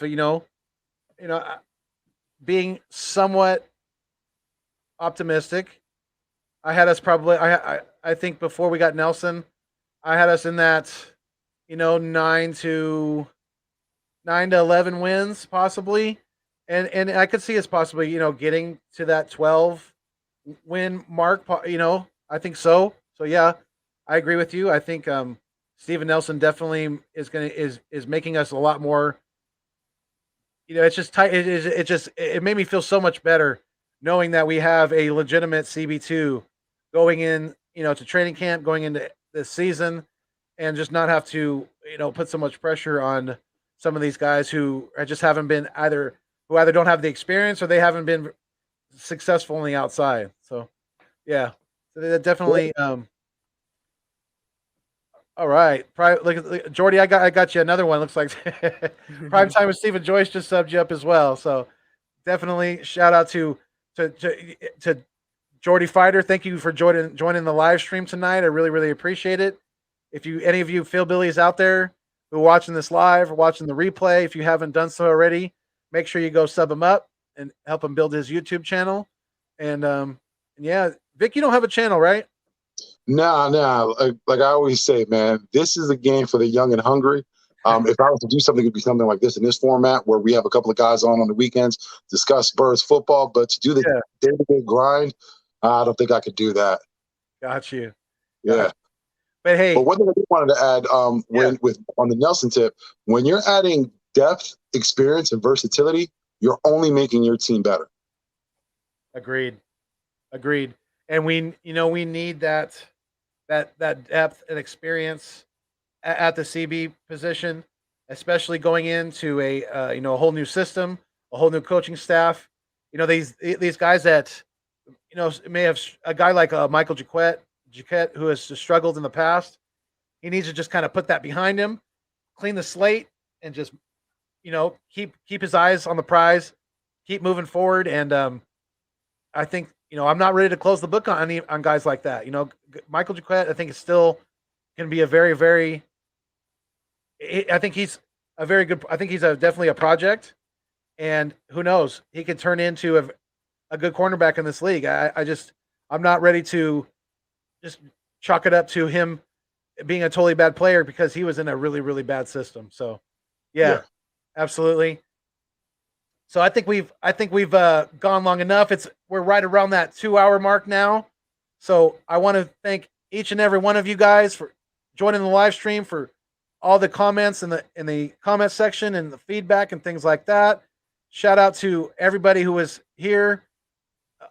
There were so many people I can't remember everybody that was here, but shout out to all of them. And thank you guys for sticking around with me as well. Jordy Fighter, Vic 3, you guys are always welcome in the Nest Out West, 100%. Always love talking Eagles football, just talking sports in general. So definitely come back again on another live stream, and we'll do this again. It was a lot of fun, guys. Thank you. I appreciate it. Yeah, man, I appreciate you for letting me on. Anytime you want me on, I'll be here. Thanks, Vic. I really, really appreciate it. And I'll probably take you up on that because I definitely like your takes and your opinions, and you have a good voice. So yeah, keep it up, buddy. I appreciate you. Anytime. I appreciate the nice comments. Thank you. You're welcome. You're welcome. And Jordy, it's always good talking to you as well. Thank you so much for being part of the live stream tonight and supporting the Nest Out West. Thanks for having me on, man. It's always a pleasure to come on somebody else's channel and just talk sports. Absolutely. Yeah. And like I said, you guys are always welcome. So come back again. And until next time, Phil Billies, we fly until we die. Stay mean, stay green. Thanks for viewing me on your screen. And until next time, as always, most importantly, keep it fuego.